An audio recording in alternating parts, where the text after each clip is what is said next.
16 साल से कई सरकार जिस माफिया का कुछ बिगाड़ नहीं पाई, सिर्फ 1 साल में योगी ने उसकी अक्ल ठिकाने लगाई।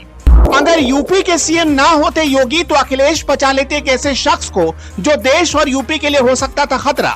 योगी का बुलडोजर एक्शन देखकर अखिलेश बन गए शायर, विधानसभा में बोलने लगे, बदले बदले से सरकार नजर आते हैं। वजीउल्लाह को तो जानते ही होंगे आप, वही वजीउल्लाह जिसने वाराणसी के मंदिर और वहां की जमीन को लाल रंग से रंग डाला था।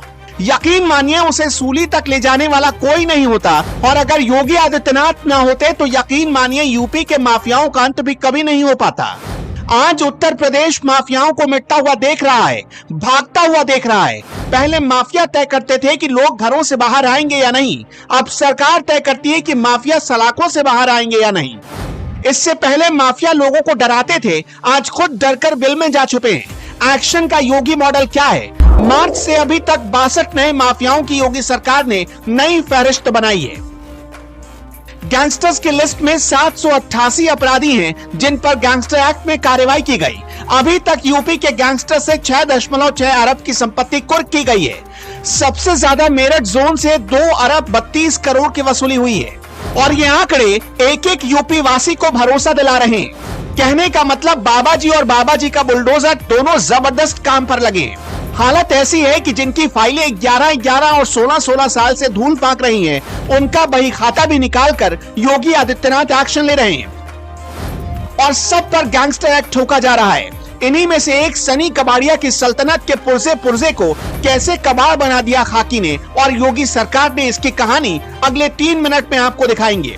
और आप ये भी समझ जाएंगे कि कैसे यूपी से अब माफिया सफाया किए जा रहे हैं। आपको ये भी पता चलेगा कि माफिया जिस बिल में दुबक कर बैठे हों, योगी आदित्यनाथ की सरकार उसी बिल से खींच कर निकाल सकती है। आगरा का एक ऐसा ही सट्टा माफिया था जिसका नाम है सनी कबाड़िया। आगरा में पिछले 11 सालों से सट्टेबाजी की दुनिया में सिक्का चला रहा था। हर बार तो बच जाता, इस बार योगी आदित्यनाथ के रडार पर आ गया। नामचीन सट्टा माफिया सनी कबाड़िया की 3 करोड़ 20 लाख रुपए की संपत्ति सरकार ने कुर्क कर ली। सनी कबाड़िया पर 50,000 का इनाम घोषित था। इनमें से पुलिस ने 25,000 रुपए का इनाम घोषित किया था।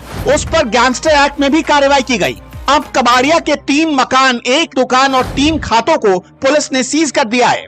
इन सभी को मिलाकर करीब 3 करोड़ 20 लाख की संपत्ति कुर्क की गई है।